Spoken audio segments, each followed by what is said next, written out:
વાત હવે મોરબીની કરીએ કે જ્યાં ગેરકાયદેસર દબાણો દૂર કરવાની કામગીરી કરવામાં આવી રહી છે।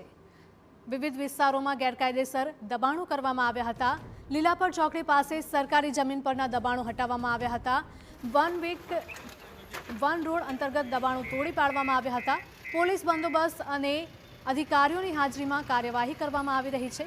દબાણ પર બુલડોઝર ફરી વળતા દબાણકર્તાઓમાં ફફડાટ ફેલાયો છે। તો મોરબી મનપાએ ગેરકાયદેસર દબાણ ઉપર બુલડોઝરથી તબાઈ બોલાવી હતી। લીલાપર ચોકડી પાસે સરકારી જમીન પરના દબાણો દૂર કરવામાં આવ્યા છે। તો પોલીસના ચુસ્ત બંદોબસ્ત સાથે આ કામગીરી કરવામાં આવી હતી।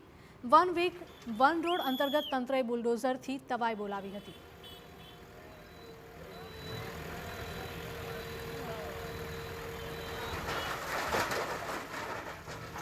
કાર્યવાહી કરેલી હતી। એના કન્ટિન્યુએશનમાં આજે લીલાપર ગામ સુધી ચેનલ અને રોડ વચ્ચેના દબાણો હતા જે દૂર કરવામાં આવ્યા છે અને અહીંયા આ દબાણોના કારણે ટ્રાફિકના પ્રોબ્લેમ્સ પણ થતા હતા। તો આ જગ્યા ખુલ્લી કરવામાં આવી છે અને જગ્યા ખુલ્લી રહે એના માટે આગળ પ્રયત્ન કરવામાં